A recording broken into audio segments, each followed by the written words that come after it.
இன்னைக்கு நம்ம இந்த வீடியோல ஒரு 3 தரமான அண்டர் ரேட்டட் மூவிஸ் பத்தி தான் பார்க்க போறோம். அது என்னன்னு பார்க்கறதுக்கு முன்னால இன்னும் நம்ம சேனலை சப்ஸ்கிரைப் பண்ணாதவங்க சப்ஸ்கிரைப் பண்ணிக்கோங்க. அந்த மறக்காம இந்த வீடியோக்கு லைக், கமெண்ட், ஷேர் பண்ணிடுங்க. இன்னைக்கு நம்ம இந்த சினிபாக்ஸ்ல 3 அண்டர் ரேட்டட் மூவிஸ் பத்தி தான் பார்க்க போறோம். அது என்னங்கிறது ஒன் பை ஒன்னா பார்த்துடலாம்.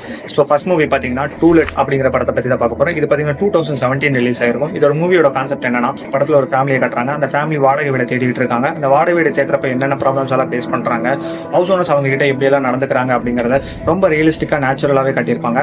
படத்துல வர சினிமாட்டோகிராஃபி இன்னும் டாப் நாச்சா இருந்திருக்கும். இந்த படத்துல வர ஒரு விஷயமே அந்த விஷுவல்ஸ் மூலியமா ஒரு ஸ்டோரி சொல்லுவாங்க. அதெல்லாம் பார்க்க சூப்பரா இருந்திருக்கும். So next movie number 2 care of Kadhal அப்படிங்கிற படத்தை பத்தி தான் பார்க்க போறோம். இது பாத்தீங்கன்னா 2021 ரிலீஸ் ஆகிருக்கும். இந்த படத்துல பாத்தீங்கன்னா 4 டிஃபரெண்டான ஸ்டோரிஸ். இந்த 4 டிஃபரெண்டான ஸ்டோரிஸுமே டிஃபரெண்ட் டைம் லைன்ஸ்ல நடக்கும். நமக்கு படம் பார்க்கறப்ப நமக்கே ஒரு கன்ஃபியூஷன் ஆகிருக்கும். இந்த ஸ்டோரி எதுக்கு வருது, இந்த ஸ்டோரி எதுக்கு வருதுங்கிற மாதிரி நமக்கு கன்ஃபியூஷன் ஆகவே இருக்கலாம். ஸோ இந்த கன்ஃபியூஷனுக்கு எல்லாமே நமக்கு ஒரு ஆன்சர் தர மாதிரி ஒரு கிளைமேக்ஸ்ல ஒரு பியூட்டிஃபுல்லான ஒரு எண்டிங்கோட முடிச்சிருப்பாங்க.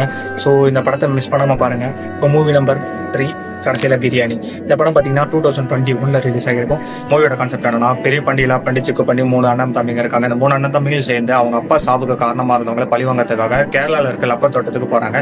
அங்க போய் கொலை பண்ணாங்களா இல்லையா, அங்க போறப்போ ஒரு ட்விஸ்ட் ஒன்று இருக்கு. அந்த ட்விஸ்ட்டுக்கு அப்புறம் இந்த படம் எப்படி மூவ் ஆகுது அப்படிங்கிறது ரொம்ப சூப்பராகவே கட்டியிருப்பாங்க. சொன்னா இந்த 3 படமே பாத்தீங்கன்னா கொஞ்சம் ஸ்லோவா போற மாதிரி தான் இருக்கும். நீங்க ஸ்டார்டிங்ல இருந்து எண்டிங் வரையும் நீங்க ஹோல்ட் பண்ணி நீங்க பாத்துட்டீங்கன்னா உங்களுக்கு செம்மையான எக்ஸ்பீரியன்ஸ் நீங்க கோ த்ரூ பண்ணுவீங்க. So don't miss to watch it.